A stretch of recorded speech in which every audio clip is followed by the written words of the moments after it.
सोचिए, ये वो पल था जब आदित्य की दुनिया पूरी तरह से उजड़ गई। और ये हुआ उसकी पत्नी संजना के अंतिम संस्कार के कुछ ही घंटों बाद। पर हम यहाँ तक पहुंचे कैसे? ये समझने के लिए हमें कहानी में थोड़ा पीछे जाना होगा।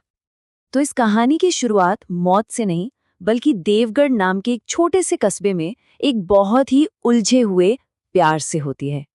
आदित्य और संजना की प्रेम कहानी जितनी खूबसूरत थी, उतनी ही त्याग से भरी भी थी।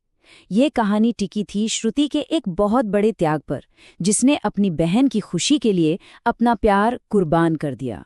और इसी त्याग की नींव पर उन दोनों की शादी हुई और 3 साल बहुत खुशियों में बीते। सब कुछ बिल्कुल सही चल रहा था, पर उनकी खुशियों पर अचानक जैसे ग्रहण लग गया। 3 साल बाद एक रात संजना ने सीने में भारीपन की शिकायत की और कुछ ही पलों में दिल का दौरा पड़ने से उसकी सांसें हमेशा के लिए थम गईं। आदित्य के लिए तो मानो दुनिया ही उजड़ गई थी। लेकिन संजना की मौत इस बुरे सपने की बस एक शुरुआत थी। उसके अंतिम संस्कार में जो अजीब घटनाएं हुईं, उन्होंने पहले ही इशारा कर दिया था कि कुछ बहुत ज्यादा गलत होने वाला है।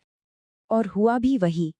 लोगों के बीच जो ये कानाफूसी चल रही थी, वो एक भयानक भविष्यवाणी साबित हुई।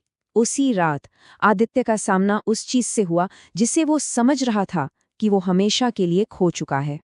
संजना की मौत के बाद आदित्य एकदम अकेला पड़ गया था, बिल्कुल टूट चुका था। उसकी ये हालत देखकर श्रुति अपनी बहन की यादों को और आदित्य को संभालने के लिए उसके साथ रहने आ गई। पर उन्हें बहुत जल्द ये एहसास हो गया कि उस घर में वो दोनों अकेले नहीं थे। आदित्य ने श्रुति में कुछ बहुत ही डरावने बदलाव देखने शुरू किए। श्रुति का बर्ताव हूबहू संजना जैसा होने लगा था।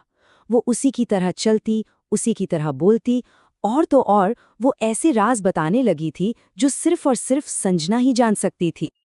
ये डरावना सिलसिला अपने चरम पर तब पहुंचा जब एक दिन आदित्य ने हिम्मत करके श्रुति के अंदर की उस शक्ति का सामना किया और फिर संजना की आत्मा ने सीधे श्रुति के मुंह से बात की। आदित्य को अब ये डर सताने लगा था कि वो श्रुति को भी हमेशा के लिए खो देगा। और जब उस आत्मा ने एक इंसानी बलि की मांग की, तो आदित्य घबराकर मदद के लिए एक तांत्रिक बाबा सुदर्शन नाथ के पास पहुंचा। बाबा ने आदित्य को चेताया कि ये कोई साधारण आत्मा नहीं है, बल्कि मोह में फंसी हुई है।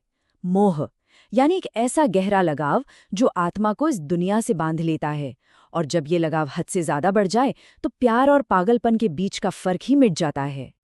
इसके बाद एक बहुत ही तीव्र और खतरनाक अनुष्ठान शुरू हुआ। जैसे जैसे बाबा मंत्र पढ़ रहे थे, घर में उथल-पुथल मच रही थी और श्रुति के अंदर की आत्मा भयानक ताकत से उस पूजा का विरोध कर रही थी। और फिर एक दिल दहला देने वाली चीख गूंजी। एक काले धुएं जैसी परछाई श्रुति के शरीर से निकली और सीधे हवन की आग में समा गई। श्रुति बेहोश होकर वहीं गिर पड़ी, लेकिन वो आखिरकार आजाद थी। अगली सुबह जब श्रुति की आंख खुली तो उसे गुजरी हुई किसी भी बात का कुछ भी याद नहीं था। ऐसा लग रहा था जैसे वो बुरा सपना अब खत्म हो चुका है। लेकिन क्या सच में सब कुछ खत्म हो गया था? जाते जाते बाबा ने आदित्य को एक आखिरी दिल दहला देने वाली चेतावनी दी, जिसने उनकी इस नई मिली शांति पर हमेशा के लिए एक डर का साया डाल दिया। और ये बात हमें एक बहुत ही बेचैन कर देने वाले ख्याल के साथ छोड़ जाती है कि कुछ बंधन इतने ज्यादा शक्तिशाली होते हैं कि वो सिर्फ जिंदा लोगों को परेशान नहीं करते, बल्कि वो उनका इंतजार करते हैं।